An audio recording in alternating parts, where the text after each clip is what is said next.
Saraswati Shiva, His Divine Grace, A.C. Bhaktivedanta Swami Shlokoparati, Anantakoti Vaishnava Brindaki, Grantara Srimad Bhagavatam Ki, Go Premanandi, all glories the assembled devotees, all glories the assembled devotees, all glories the assembled devotees, all glories Sri Guru, Sri Gauranga,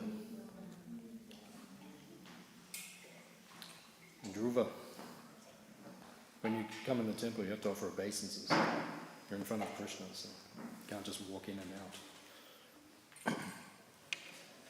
Om Gyan Timarandasya Gyananjana Shalakaya Chakshun Mulitam Yena Tasmai Shri Gurave Namaha Shri Chaitanya Manobishtam Stapitam Yena Bhutale Swayam Rupa Kadamayam Kadati Swapatantikam Pancha Kalpatarubhyascha Kripa Sindhu Bhyevacha Patitanam Bhavanebhyo Vaishnavebhyo Namo Namaha Jai Sri Krishna Chaitanya Prabhu Nityananda Shri Advaita Gadadha Shivasadi Gaura Bhaktavrinda Hare Krishna Krishna Krishna Hare Hare Hare Ram Ram Ram Hare Hare Narayanam Namaskritya Naram Cheva Narottamam Devyam Saraswatim Vyasam Tato Jayam Udirayat Om Namo Bhagavate Vasudevaya Om Namo Bhagavate Vasudevaya Om Namo Bhagavate Vasudevaya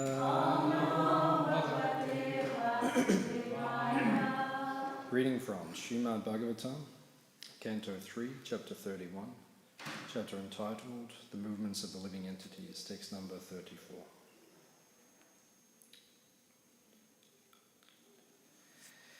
Teshva Shanteshu Mudeshu Kanditatmas Vasadushu Sangamna Kachach Choyeshu Yoshit Krida Mrigeshu Cha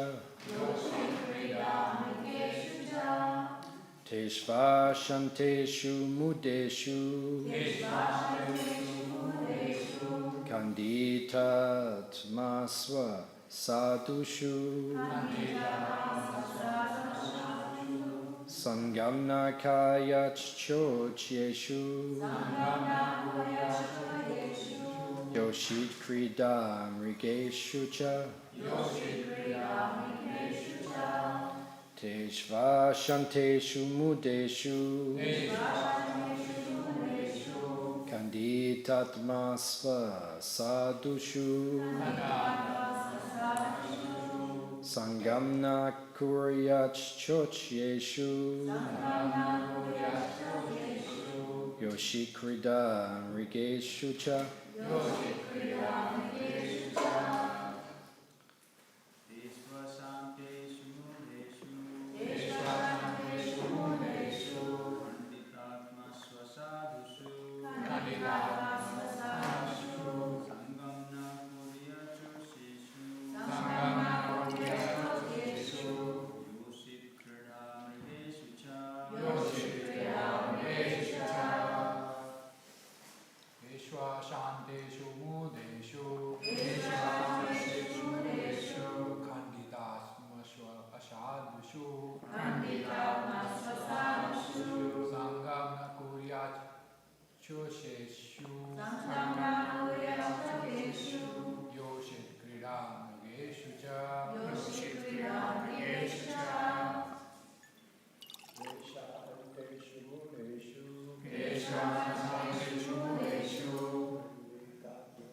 Mataji's.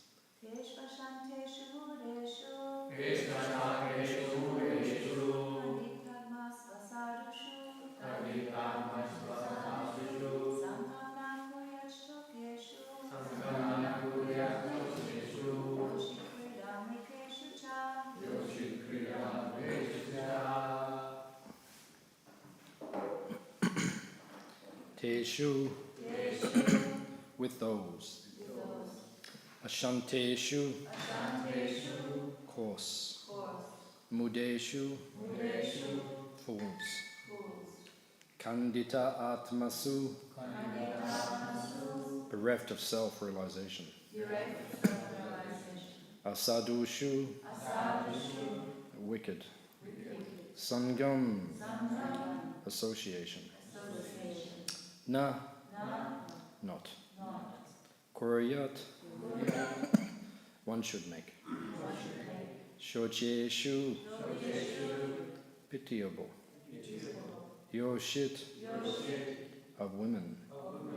Krida mrigeshu, dancing dogs. Cha, and. Translation and purport by His Divine Grace A.C. Bhaktivedanta Swami Srila Prabhupada. One should not associate with a coarse fool who is bereft of the knowledge of self-realization and who is no more than a dancing dog in the hands of a woman. Translation responsibly. One should not associate with a coarse fool who is bereft of the knowledge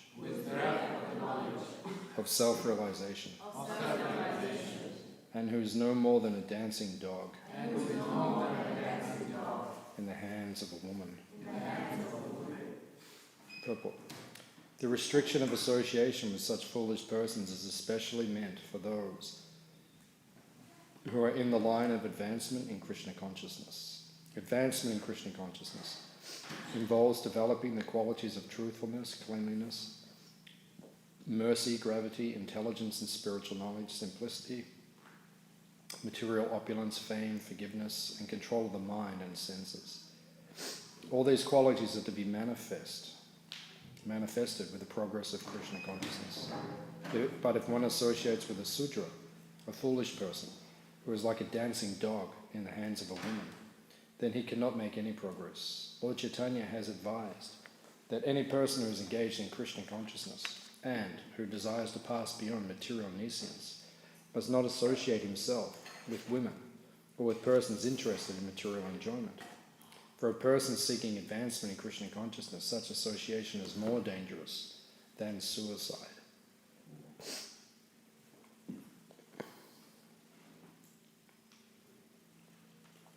Om Gyan Timidandasya Kinanjana Shalakaya Chakshunalitam Yena Tasmai Shri Gurave Namaha Shri Chaitanya Manobishtam Stapitam Yena Bhutale Swayam Rupa Kadamayam Tadati Swapatantikam Vansha Kalpatarubhyascha Kripa Sindhu Bievacha Patitanam Pavanebhyo Vaishnavebhyo Namo Namaha Jai Sri Krishna Chaitanya Prabhu Nityananda Shri Advaita Gadadha Shivasadi Gaura Bhakta Vrinda Hare Krishna Krishna Krishna Hare Hare Hare Rama Rama Rama Hare Hare.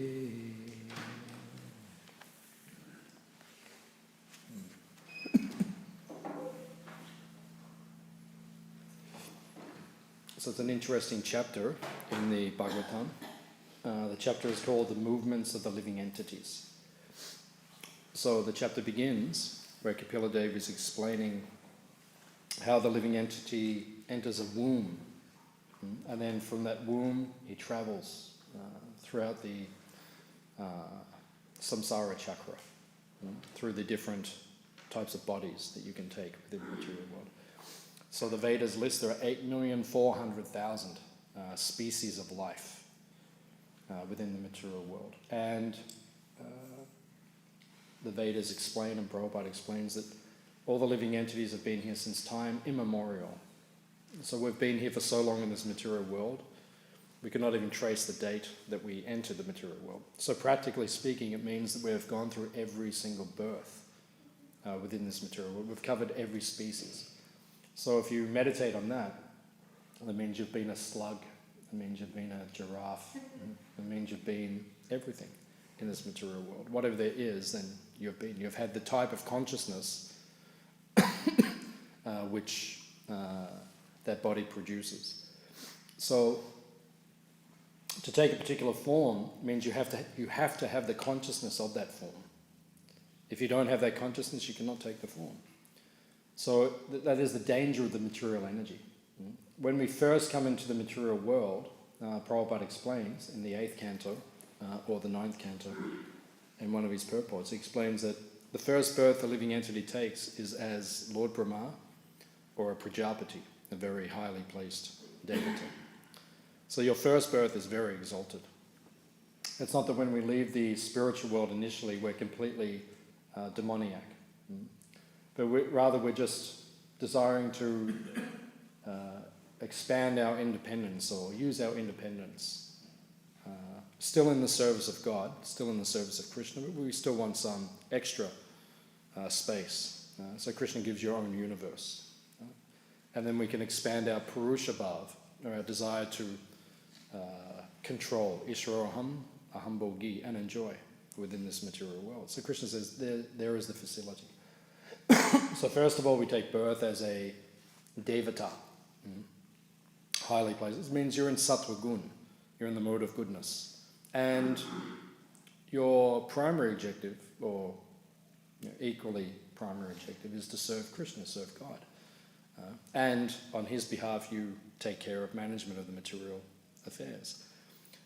But this shows us the danger of association with the material energy, because we associate with the material energy, and then what takes place? We degrade by association.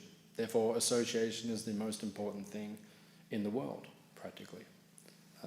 If you go to the 7th canto of the Bhagavatam, there's one powerful living entity. His name is Hiranya Kashipu. So when you read his teachings, he speaks in the Bhagavatam. Some of his teachings are very enlightening. He speaks the right thing, but he doesn't do it. He doesn't act upon it. But he speaks. His philosophy is very superb. The way he preaches is very articulate and very powerful. But he cannot act upon it himself. But he says to Prahlad, you have to be very careful in this material world. Your consciousness develops according to the association that you keep. Of course, he's advising Prahlad to avoid devotional, because he says to Prahlad, what is the best thing you've learned in school? Prahlad says, Shravanam, Kirtanam, Vishnu Smaranam, Padasevanam, Archanam, Bandhanam, Sakyam, Dasham, Atmanivedana. He says, this is the best thing I've learned. So Hiranyakashipu says, who has taught you this? He says, you have to be very careful in this material world, the association that you keep. If you associate with people like this, you'll develop the wrong mentality. You need to associate with Asura, with Daicha, with those who will teach you properly what the goal of life is. Ishvaroham, Aham Bhogi, Siddhoham, Balavan Sukhi. You need people who will teach you to be the controller, the enjoyer. Be careful, Prahlad. He says it's just like a crystal. So the crystal, when you look at the chandelier, then I might see green from the crystal. If the crystal is close to a green object, it will reflect the color green. If it's close to a red object, it reflects the color. So the crystal, according to the association it gets, then it reflects that quality. So in the same way in the material world, we reflect the quality of the association that we keep. Sangas, Sanjayate, Karma. Krishna says within the Bhagavad Gita, your desires are based upon the quality of the association that you keep. All the desires that you get are according to your association. Last night we were telling the devotees in the class that Bhakti Tirtha Swami, he gave a nice example, that there is prema and there is kam. Kam is perverted prema. Prema is the natural instinct or the natural propensity of the living entity to love. Every one of us loves. That's natural. We all love different things. We're all attached. We have rati to different things. That's because that is the nature of the soul. You must be attached. Krishna says, third chapter of Gita, you cannot stop doing something for a moment. Attachment you cannot stop, even for a moment. You must be attached, you must love, but you have to choose who you want to love, what you want to love, what you're attached to. So that's your choice. So, Bhakti-tirtha Swami gave a nice example. He said, karma and prema, love and lust, they are like two dogs. So dogs are always hungry. Just like you come to our farm, you see the dogs are always hungry. There's always, is there something to eat? So that's the nature, the dog will always. So you have a choice. You have two dogs, you have karma, you have prema. So which one are you going to feed? Whichever one you feed will become strong. And the one that you don't feed will become weak and it will die. So in the material world, you have to make a choice. Are you going to feed your love for Krishna, your prema, or are you going to feed your karma, your lust, or your desire to enjoy separately from Krishna? And this, how you feed them, will be based upon the association you keep. If you want to feed your prema, which we presume everyone in this room does, then if you want to feed your prema, you have to find those who are cultivating prema, or who have prema. And by their association, then your love for Krishna will also develop. Prema is the goal of life. Prema pumata mahan. Lord Chaitanya says it is the great goal of human existence. If we do not develop prema, then we do not develop anything. Lord Chaitanya says in his teachings in Chaitanya Charitamrita, prayojana means the goal of life, is prema. Prema prayojana. That is the goal of existence, to redevelop that love for Krishna. And that all depends upon the association we keep. So we have to find those who have love for Krishna, or who are cultivating love for Krishna, and associate with them, and then that love will come. Or you associate with those who are karmis. Karmi means one who is developing calm or lust or desires other than to serve Krishna. If you associate with them, then you will develop like that. So it is all based upon association in this material world. So there's 8,400,000 species of life, and you will get the species of life according to your consciousness, to the way you're cultivating your consciousness in this life. So we have to look at ourselves periodically. Bhaktivinoda Thakur says, every Ekadashi, you have to reassess your bhakti. So yesterday was Nirjala. It was the big Ekadashi, the one of the year, where we try not to eat or drink, if possible. Prabhupada did not insist. He said, if you can, do it. If you cannot do it, Prabhupada said, one time Tamal Krishna Maharaj, he wrote to Prabhupada. This was when they had the Radha Damodar bus party, a big travelling Sankirtan party in America, one of the biggest book distribution parties in the world at that time. So he wrote to Prabhupada and he said, should we, everyone takes the day off, doesn't distribute books, and we all just stay in the buses and we chant 64 rounds a day, 64 rounds, and we just absorb ourselves? Or should we send everyone out on books? Prabhupada said, send everyone out on books. Because for devotees on that level of consciousness, Prabhupada understood that would be more beneficial for them. If you can do both, or if you can chant 64 rounds and maintain your service, or if you can fast, not drink it, and still maintain your service, then do so.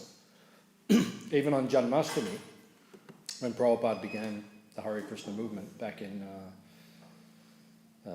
New York, and then on Janmashtami, then Prabhupada said you have to fast till midnight. But Prabhupada said if it is difficult to fast, then he said you can drink water, or he said if that's too difficult, then you can take fruit, or if that is too difficult, you can drink milk, but no grains. So if it's a bit too difficult, Prabhupada was practical. He didn't want people passing out or developing health problems or damaging themselves. And Prabhupada was practical. We have to understand that. On every level, he was practical. He was never fanatical. So, if we can do nirjal like yesterday, no water. I ate a lot on Sunday because I knew, okay, I'm going to fast tomorrow, so I have to eat a little bit more. So I ate some more, drank a lot, hydrated myself fully, and then it wasn't so difficult. But if I felt any time during the day it was becoming too difficult, then be practical, drink some water or like that. But if you can do it, then do it. So in the material world, the consciousness you develop is or the consciousness will create the body that we get. So therefore, Bhaktivinoda Thakur says, every Ekadashi, which means a holy day, which comes every 2 weeks, reassess yourself, look at yourself, study the 26 qualities of the devotee. The previous verse in this chapter listed the same qualities, basically, that Krishna lists in the 18th chapter of the Bhagavad Gita. So these qualities are also found in the list that Lord Chaitanya gives to Sanatana Goswami. 26 qualities of the devotee. Bhaktivinoda Thakur says, every Ekadashi, study those qualities and see, how am I doing compassionate in the previous Ekadashi? Am I developing compassion? First quality Lord Chaitanya gives of a devotee. Second quality is akrita droha, which means non-defiant, which means humility. Akrita droha. Normally we say that is the emblem of the Vaishnava. The most important quality of the devotee in one sense is humility. Akrita droha, not defiant to Krishna, to Guru, to the Vaishnavas. But interesting, the first quality Lord Chaitanya gives in the list is kripalu. He puts that even in front of humility. You must be compassionate. That is the nature of a devotee. Para dukkha dukhi. This is actually the standard we're meant to come to. It is a very high standard. Para dukkha dukhi means you cannot tolerate the suffering of another living entity. Any living entity, you cannot tolerate the suffering. That's actual compassion. That's a very high level of consciousness. Just like one time Prabhupada was in America, early days, and one disciple of Prabhupada came into the room. I can't remember the name of the devotee. He came in. Prabhupada was sitting behind his desk, like up there in the room, in Prabhupada's room in Melbourne. He has a low desk, so Prabhupada was sitting on the cushions behind the low desk. And devotee walks in. He offers obeisance, he's sitting on the other side of the desk. And Prabhupada points to the desk. He said, "Do you see that ant?" The devotee looked, and he couldn't see anything. So he said to Prabhupada, he didn't know what to say, yes or no, because he didn't know what Prabhupada meant. Can you see that? He couldn't see any ant, so he didn't know if there was a spiritual ant there, or if he was meant to be seeing an ant, or if there wasn't an ant, if Prabhupada was true, he didn't know what to say. So he kind of said, no, he didn't know what to say. So anyway, Prabhupada was making a point. There wasn't an ant there, but Prabhupada was making a point. He said, "Can you see that ant?" He said, "My only purpose is to give that ant Krishna consciousness." He said, "That is my only purpose in this material world, is to make sure that ant receives Krishna consciousness. Give him the holy name. Give him prasadam. Sell him a Bhagavad Gita. Right? Up to you. But you give Krishna consciousness to that." And Prabhupada said, he said, "That is my only purpose." So Prabhupada was making a point. He was preaching to the devotees. That is our only reason, actually speaking, that is the only reason we're in this material world. There's two reasons. One, we came in to enjoy separate from Krishna. Okay, we've worked that out, that's wrong. Right? We still have that desire in our heart because we're conditioned, but we realize that's wrong. So the only other purpose now to be here, to exist, is to give Krishna to others. There isn't any other purpose. Otherwise, it's useless. This entire shrama evahi kevalam, just a useless waste of energy, this material world. So, Prabhupada had a three-pronged attack. Maya, the material energy, she carries a trident. And Durga, you see she's on the lion or the tiger, she's riding around. Trident means a spear with three prongs. Goodness, passion, ignorance, the gunas, that's how those three prongs, she keeps everyone in this material. Goodness, passion, ignorance. Past, present, future, time, she stabs everyone, keeps us all in here. Adi Bautik, Adi Devik, Adi Atmik, She keeps us all in there. So she fights. So Prabhupada said when you join the Hare Krishna movement, the Krishna consciousness movement, you have declared war on Maya. So Prabhupada would call it the Sankirtan army. We are all soldiers and Prabhupada is the general. So it's an army, it's a fight. So we have to fight the material energy. Material energy is smashing everyone in this material. You look at the news this week, right? It's horrific worldwide. People are terrorized. Even in Melbourne last night, they're trying to work out if it was a terror attack or some guys down in Brighton. Brighton's 15 minutes from here, right? They haven't worked it out yet if it's a terror attack. So a couple of people were killed, the police shot the guy. In England, 3 terror attacks within 3 months, 20 days since the last one, and then now it's just terror, it's just boom, boom, boom, it's coming. So the material energy is fighting to keep all the conditioned souls covered. One good thing is that when the world gets like this, people become more receptive to Krishna consciousness. So it's a good time to preach. So then we fight back. We also have a trident. Prabhupada gave all the devotees in ISKCON, the warriors, the soldiers, right? Book distribution, prasadam distribution, Harinam, right? We fight back. Okay? You're fighting? Fight. We will also fight. And we will spread the Krishna consciousness movement. 1996, I was in Tasmania distributing books, and while I was there, I was in Launceston up north, but down south near Hobart, a place called, where was that attack? What was it called? Port Arthur. Port Arthur, that's right. So in Port Arthur, the biggest massacre outside of wartime at that time took place. A guy walked into a tourist place called Port Arthur with a AK-37, like a semi-automatic gun, military gun, walked in, shot, I think he killed around 40 people. 35 people dead. Down in 1996, Tasmania. Right? So I'm down there distributing books, brahmachari, you know. So I wake up in the morning, go out on the streets, right, and people are like shaking, so to speak. Everyone was just shaking. It was like so books were literally jumping out of the box. I'd say, excuse me, from Tasmania, from out of town. I'm from Tasmania. Okay, there's a book on. Yeah, what is it? Okay, yeah, money. People just buying. They weren't even questioning.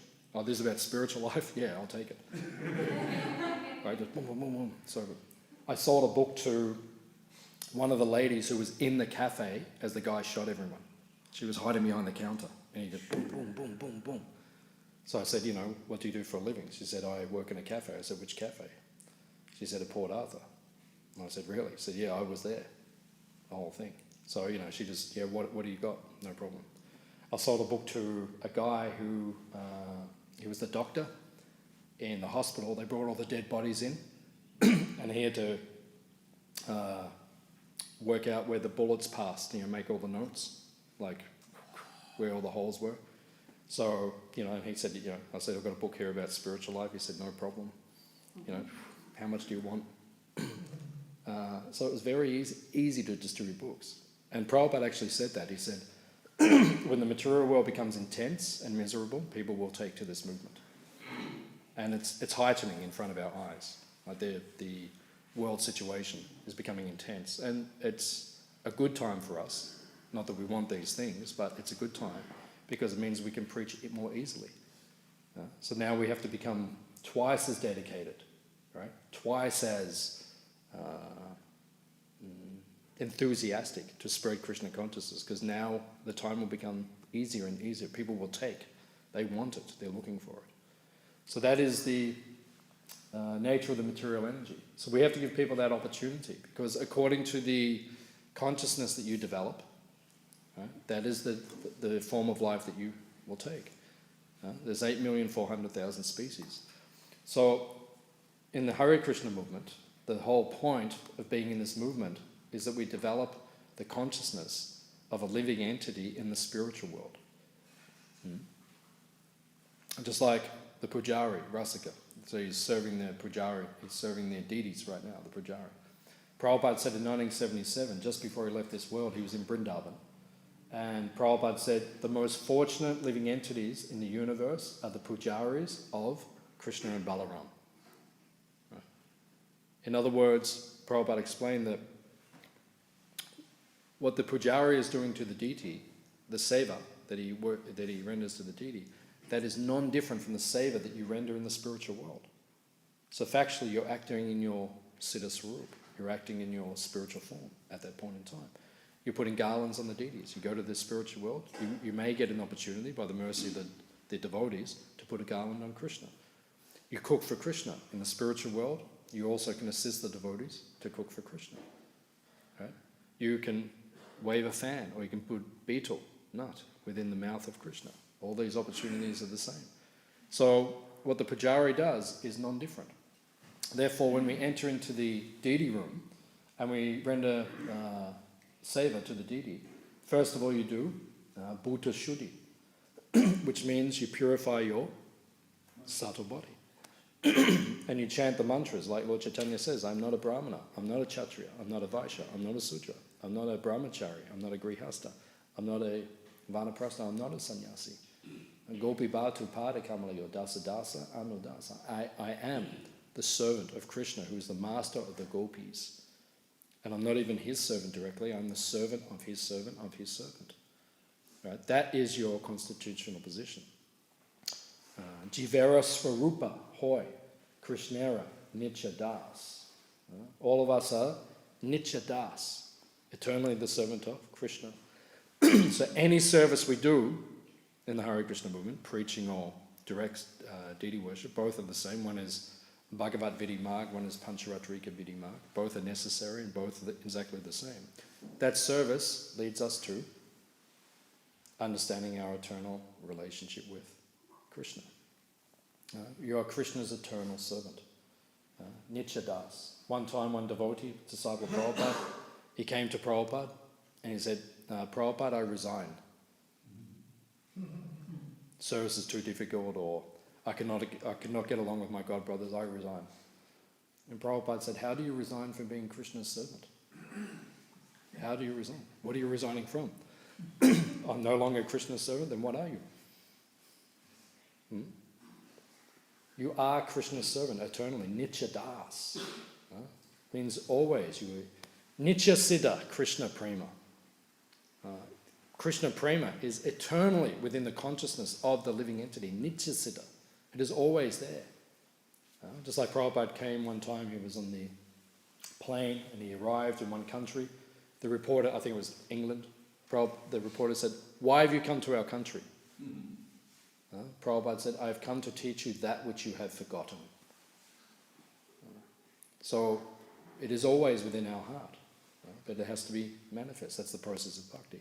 So the whole process is we have to choose our association. And by the association you keep and what you choose, that is what you become. So in ISKCON, you look around. Right? There are many devotees, and there are many advanced devotees. And you look and you say, who do I want to become like? Right? First time I met my Guru Maharaj, my Diksha Guru, I thought I want to become like him. So then I thought, okay, and I went out of my way to get his association. Right? So we feel inspired. There's so many devotees in ISKCON, we're fortunate. And there's so many devotees. Right? In this temple, outside of this temple, those who visit this temple, right? And you see, which devotees do I want to become like? Who have the qualities that I want to develop? And you associate with them. And by associating with them, you also imbibe those qualities. You become purified. That's the process. Just like we're studying in the 10th canto the last few weeks, it says in the spiritual world, when the gopis dance with Krishna, there are 8,400,000 ragas. It means 8,400,000 different musical choices that you can make. When Krishna dances with the gopis, they can choose 8,400,000 different tunes and melodies and songs and ragas and like that to enjoy.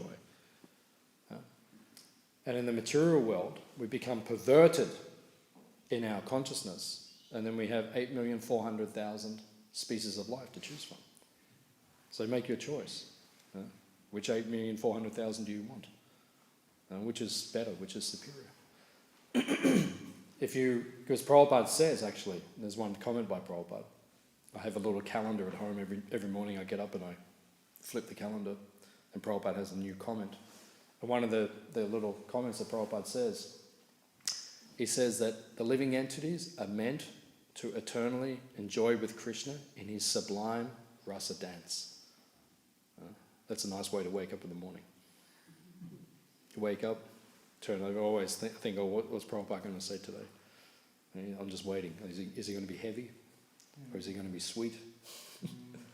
I feel like that. I feel like I get up in the morning and Prabhupada's going to reciprocate. He's going to speak. And it's funny because you turn over every day the calendar, and exactly what's going on in your life, Prabhupada says that. And then you look at the calendar and you think, how did you know? Like, it means Prabhupada is with us. Right? Our Guru is with us. There is no separation. Prabhupada said that. There is no separation. Only we forget. That's what keeps us separated. But there is no separation. Prabhupada is here right now. You can have his association. He said, I am in my books. He said, the books are none different from me. He actually said, the books are better than me. He said all those comments. So he is there. So every morning I turn over and then Prabhupada, some mornings, or one morning in the year, I can't remember what the date is, but he says, the purpose of the living entity, words to this effect, is to enjoy, to join the eternal rasa dance with Krishna. That is the purpose of the living entity. So 8,400,000, you can go there and you can enjoy 8,400,000 ragas, dancing with Krishna, serving Krishna, or you can become a advak or a whatever your consciousness, whatever you want to become. There's 8,400,000 choices in this material world. So this part of the Bhagavatam, Kapila Dev is expanding. The Bhagavatam is an expansion of the Bhagavad Gita. And the Bhagavad Gita has 700 verses. Actually, there are more. We have 700. What we call the Bhagavad Gita is 700 verses. But Baladev Vijabhushan and Vishnu Chakravarti Thakur, they say in between these verses, they say Krishna said this and Arjuna said that. So there was more conversation. But what is recorded, what we have at this point in time, in this particular Kali Yuga on this particular planet, we say the Bhagavad Gita is 700 verses. And the Bhagavatam, which is 18,000 verses. How many chapters are in the Bhagavatam? Right? 330. Right? So there's 18,000 verses, 330 chapters, 12 cantos. Right? So the Bhagavatam is an expansion of the Bhagavad Gita. Everything in the Bhagavad Gita, the Bhagavatam expands and illuminates. So this particular chapter is, you see the verses, they correlate back to the Gita. You can say, oh, that verse is very similar. Like the previous verse, it goes back to chapter 18. It's practically exactly the same as what Krishna spoke. But in general, Kapila Dev's teachings of Sankhya, where does he mention Sankhya in the Gita? He uses the word Sankhya. Chapter 2, verse 39. Right? He directly mentions Sankhya Yoga. So in the second chapter, it is dealing with jnana, knowledge. And here, that concise, terse knowledge in the sutras or the slokas of the Gita, then Krishna, it's expanded here by Lord Kapila Dev. So he says, the problem in the material world, Krishna explains to us, the first problem we all have is that we think we are the body. We misidentify matter and spirit. And the very first shlokas of the Srimad Bhagavatam, it states that the purpose of the Bhagavatam is to help us to understand the difference between matter and spirit. That which is permanent, that which is temporary.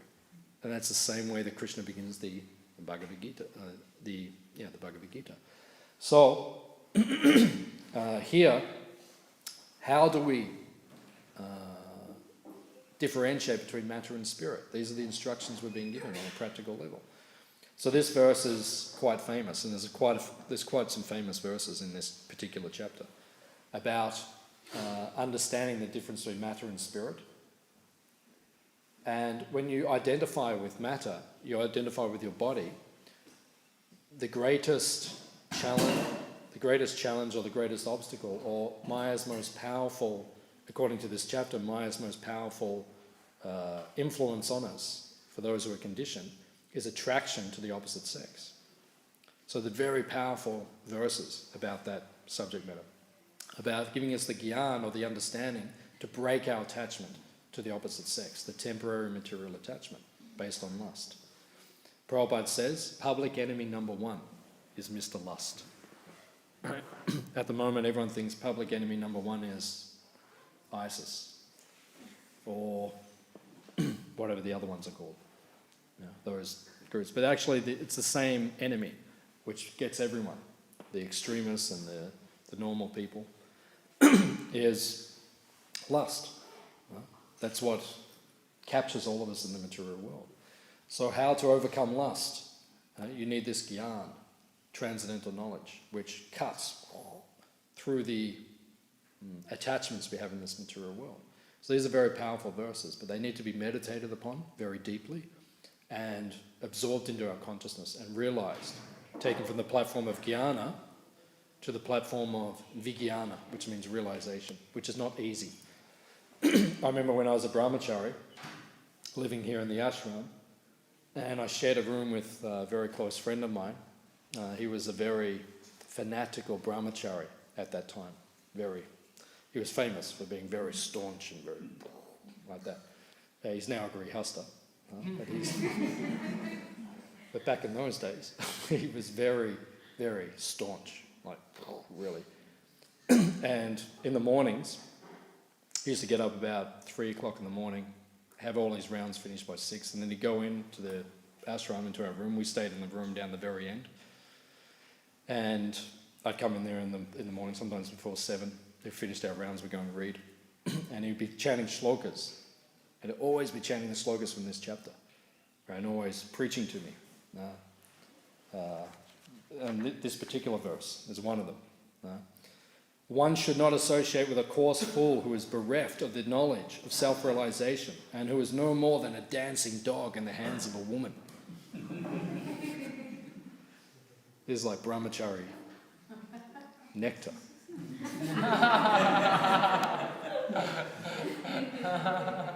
Right? He used to read this verse. If you go, there's a few verses forward. Just try to understand the mighty strength of my Maya in the shape of a woman, who by the mere movement of her eyebrows can keep the greatest conquerors of the world under her grip. So, my very good friend, he used to read these verses every morning practically, recite their Sanskrit and like that. And then I'd walk in and he'd look at me and he'd recite them, right? You have to understand this, we have to imbibe this, we have to understand. Women are Maya. Like this, and now we're both married, both grihastas. So it means that we didn't realize it. Okay, the jnana is there, the knowledge is there, but you have to realize it. And that, actually it is true. Wherever it says woman, for the women just means man, that's all. It's exactly the same. Right? It's Purusha Bhav. Right? Men are attached to women are attached to men, or women are attached to women, or men are attached, people are gay these days, whatever it is, it's all the same thing. It's Maya. We're all attached to material forms. Right? That's why, specifically, it says in the Shastra that for grihastas, they must perform deity worship. Because the nature of the grihasta is that if we are grihasta, it means we are attached to the material energy. That's why we're in the grihasta ashram. Therefore, you have to do deity worship to release your attachment. To replace your attachment from material form to spiritual form. That's why you must worship the deities. Right? That is necessary. And Prabhupada said, not everyone, he actually said not everyone needs to take second initiation in this time, but most devotees should. That should be an aspiration. And then you should worship the deities. And by worshipping the deities, then you will become purified. Because parandishtva nivartate. If you don't get the higher taste, you can't release your attachment to the material energy. It says here, don't become attached to the woman. Right? Don't become attached to material form. So that is okay, that is perfect knowledge, but none of us realize it. There's no one in this room, except Prabhupada himself, who realizes that. So then we have to purify ourselves. You can't just have the gyan, but you have to purify yourself through bhakti, by getting the higher taste of serving Krishna, becoming attached to his form, and that will release you from your attachment to the material form. So it says here, there is only one thing worse than being attached to the opposite sex, or one thing more dangerous than being attached to the opposite sex, and that is associating with someone who is attached to the opposite sex. So it's very dangerous. If you read Nectar of Devotion, and then Prabhupada quotes in chapter 3, or chapter 2, 3 or 4 of Nectar of Devotion, and then Prabhupada gives a list of quotes from Rupa Goswami, says that associating with a materialist or someone who is attached to the opposite sex is more dangerous than getting in a cage with a tiger or jumping into a pit of snakes. More dangerous. In other words, it is suicide. You will die. Or other, your spiritual life will be destroyed. If you associate with people who are attached to this material energy, your spiritual life will be destroyed. So Prabhupada was merciful. He gave us ISKCON. He gave us an opportunity to associate with devotees who are not, or people who are not attached to the material energy, or less attached. We're all attached, but our aspiration is to become unattached. And by that association, then we overcome. So these are very powerful verses. We should meditate on them. We should realize them. But they take time to realize. But the Bhagavatam here is giving very cutting. I mean, if you look in some of these verses, they're very, very, very strong. And we have to present them nicely to the non-devotees. Some people read these things, then they will, non-devotees may become confused and distance themselves from the Hare Krishna movement. We have to present them very nicely, these things. Just like Prabhupada says, you're out on the street distributing Bhagavad Gitas. You give someone the Bhagavad Gita. I used to distribute Bhagavad Gitas on the streets in Melbourne. Give someone the Bhagavad Gita on Swanston Street to some lady, right? Distribute it. She buys the book. She comes back 2 weeks later. Right? I'm standing down the street, comes back. I said, would you like to buy a Bhagavad Gita? So I brought it 2 weeks ago. I said, what do you think? I said, in the first chapter, your guru says women are less intelligent.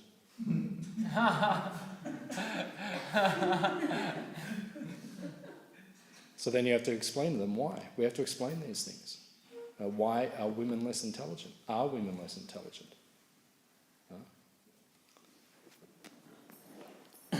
You have to explain to them that there are different types of intelligence.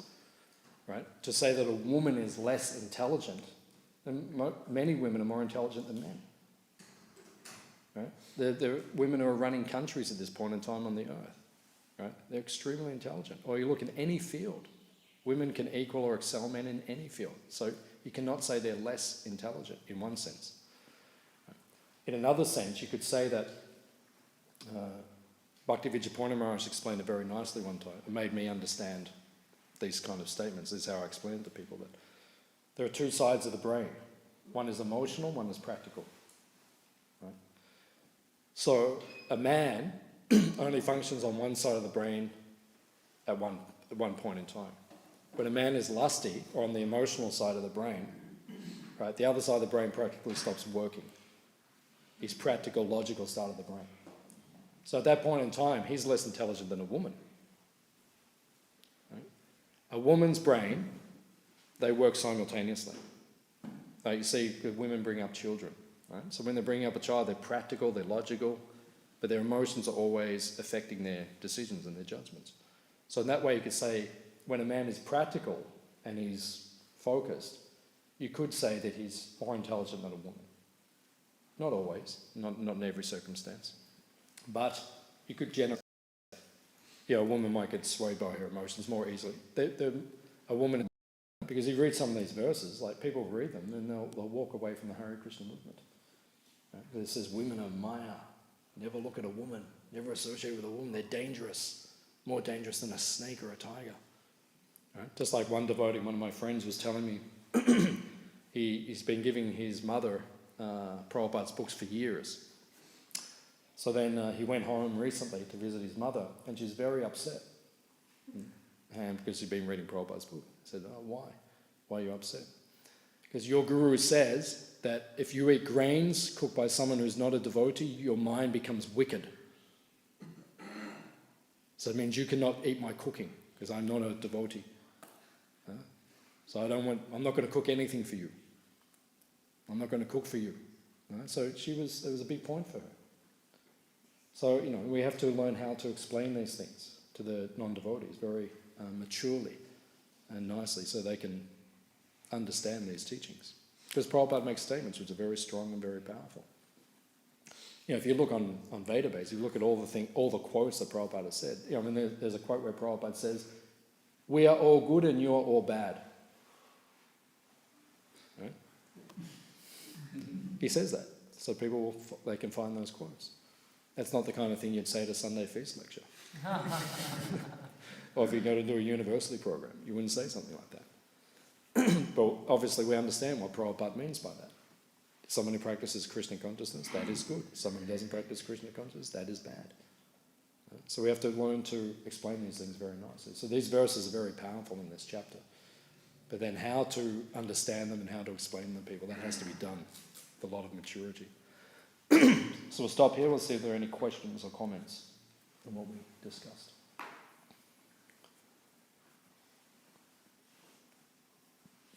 Two questions.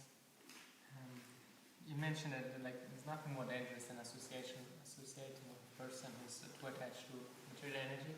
So when we go out and preach, generally, most people are really attached to material energy. So how can we make a distinction between giving our association and taking the association? Well, it means we're giving our association. Like we're out on the street, for example, you're giving them a book, or they come in a crossways and you're distributing prasadam to them, or you're preaching to them, or whatever you're doing, you're on Harinam, like that. So you're giving your association to them. You're not taking association. When you sit down and talk to someone, then we exchange. We can't just say, oh no, I'm just going to tell you all about Krishna and I'm just giving you like that. Then that doesn't work. So you have to, exchange with them. But a devotee underneath, he's always thinking, how can I introduce Krishna? How can I introduce Krishna? So, we say, where are you from? What do you do? You learn about them, you make friends with them. That's nice. But underneath, we're always thinking, but somehow we'll direct them towards Krishna. We'll give an opportunity. So that way you're not taking their association. So you have to be careful. And Prabhupada said, when you go out into the world, which we do every day to preach, to spread Krishna consciousness, he said the morning program inoculates you. It's like when a doctor goes into the ward to treat people, they've got diseases. So before he goes in, he takes an injection, right? And he gets inoculated against that disease. So when he goes in, he doesn't get that disease. So in the morning, you have good morning program. And when you get out, you're purified. You don't get so affected. But you see the mornings where you don't get up early, you don't chant your rounds nicely, you haven't read, you get out there and then it's like, oh, too early. And you feel yourself becoming influenced. And, you get out there and there's big boards, signboards, and they say, oh, like this, and it affects your consciousness. Okay. And the second question, how can we make the progress from jnana to vijnana? What are the factors then? To go from knowledge to realization. Yeah. That's just the process of bhakti, or the process of Krishna consciousness. Everything we do, same thing, the morning program. That gives us realization. Just like I was reading the other day, a quote by Prabhupada, and Prabhupada said, by chanting Hare Krishna, words to this effect, he said, you will realize your Siddha Swarup. So by chanting, the process of chanting, we're meant to be realizing our eternal relationship and our eternal form in relationship to Krishna. So that's called Vigyan. Vigyan means realizing who we actually are spiritually. So that's everything we do every day. So we get up in the mornings every day and we chant our rounds. right? And while we're chanting, that's our meditation. You have to be focused in your mind what you're looking for. So in the beginning, it may be generic. In generic, we're just trying to understand, I'm a servant of Krishna. So you're chanting and you're trying to imbibe that mood. And Prabhupada says, the most simple translation Prabhupada gave for the Maha Mantra is, O Lord, O energy of the Lord, please engage me in your service. That's the most simple. So when you're chanting, you meditate like that. O Krishna, O Radharani, please engage me in your service. That's the mood while you're chanting. You're cultivating that. When you become more advanced, then there are many other translations of the Maha Mantra. Right? Gopal Guru Goswami, one of the great acharyas, a follower of Lord Chaitanya, he breaks down every word into the 8 pastimes of Krishna during the day, the Astakali Lila. He gives a very detailed analysis of the Maha Mantra. So while you're chanting, your consciousness could be entering into Krishna's pastimes. So we're not ready for that at this point in time. So you just get the right mood of becoming a servant of Lord Chaitanya, and then eventually everything will manifest. So everything we're doing every day, all our devotional service, is taking us from Gyan to Vigyan. But actual Vigyan, that's a very elevated level of consciousness. Because actual Vigyan means I am not the body, I am the soul. That's Vigyan. I understand that, I am the soul. And then full Vigyan means I understand my eternal relationship with Krishna. That's actual Vigyan. So that takes a lot of time. Is that okay? Is it sufficient, like just to do the morning program and try to chant attentively? It's sufficient to get Vigyan? Yeah. Or just to stay in Krishna consciousness? The one thing which adds to it, we do our sadhana in the morning. But then the one thing which, because I've been thinking about this quite a bit lately, because we've been studying the 10th canto in the Bhagavatam in our class, and the 10th canto is the Samam Bonam. There are 10 subject matters in the Bhagavatam. The 10th canto is called Ashraya. Ashraya means the final goal. Of the 10 subjects in the Bhagavatam, that's the final. Prabhupada calls the 10th canto Samam Bonam, or Ashraya. It's the goal. So, we're been studying for many years now, we're studying very deeply the goal, which is Krishna's eternal pastimes. And it's becoming more and more, I was saying to the devotees last night, it's becoming more and more apparent to me that I don't know by my own endeavour, I'm quite sure by my own endeavour, I'm not going to fully realise my eternal relationship with Krishna in this lifetime. Because that's a very exalted state of consciousness. And I'm trying, but it's becoming more and more apparent that may not take place by my own endeavour. However, Prabhupada states that by the mercy of Chaitanya Mahaprabhu, by preaching and spreading Krishna consciousness, Lord Chaitanya covers what we lack and he can take us to the highest level on it.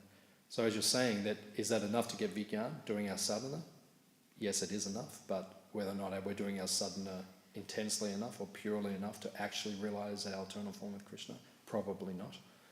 But if you go out and preach, you attract Lord Chaitanya's mercy, and then Lord Chaitanya gives you like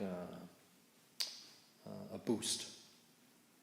So by preaching, you get realisation.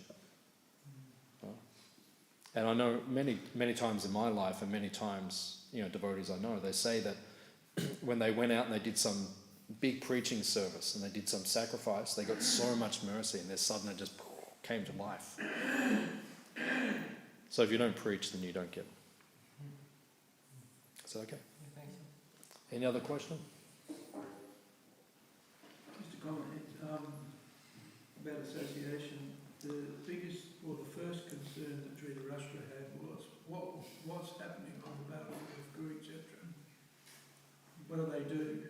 Because he was concerned about the place being holy and the fact that they were associated with their cousins who were devotees. So he was concerned, what are they up to?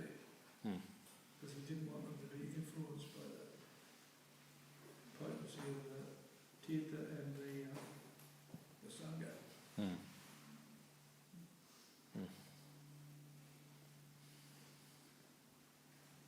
Any other questions? Yeah.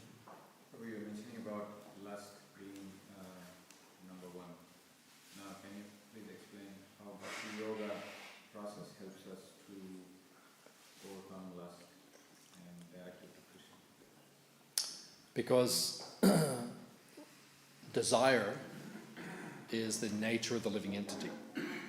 As Krishna says in the beginning of the 3rd chapter, as we quoted, Krishna says you cannot stop doing anything for even a moment. It's the nature of the living entity to be active, to desire. That cannot be removed. That is part and parcel of our constitution. We're meant to act, we're meant to desire. We can't stop that ever. So the Bhakti Yoga process means replacing the desire, because the original Nityasiddha, Krishna Prem, the original desire of the living entity is to serve Krishna. That's why we're all doing this now. It feels natural. Well, we feel like, oh, this is what I'm supposed to be doing. You know, my whole life before I became a devotee, I always felt like, what am I supposed to be doing? It's like something was always missing. Then I walked into the temple, the devotee said, oh, serve Krishna. I started doing it. I thought, oh yeah, this feels right. This is what I'm supposed to be doing. Why? Because that's the nature of the soul. So how to overcome lust, right? Prabhupada says at the very end of the Gita, Savadamam Parijaja, if you look in the purport, then Prabhupada says, develop your day in such a way that you cannot help but think of Krishna 24 hours a day. That's basically the final message of the Gita. Surrender unto me. So develop your life in such a way that there's only Krishna, service to Krishna. It's like, you know, we just did the morning program. We got up early, went to Mangaladi, we chanted our rounds, we came here, we did the morning program. Now we go and take prasad, on a prasadam, and then we've all got our designated services. Right? So we know what we're going to do to serve Krishna. So you develop your day in such a way that you understand, okay, 7 o'clock I'm going to do this, 9 o'clock I'm going to do this. Prabhupada actually says a sannyasi, which in one sense we're all meant to be, not that we'll all take dandas, and most of us won't take dandas, but we're all meant to be sannyasi in consciousness, means body, mind, words in the service of Krishna. Prabhupada said a sannyasi needs to know what he's doing 12 months ahead of time. No, you say to Maharaj, what will you be doing in November? He says, I'll be here. What will you be doing in January? I'll be here. What will you be doing in March? I'll be here. He knows what he's doing. Prabhupada was like that.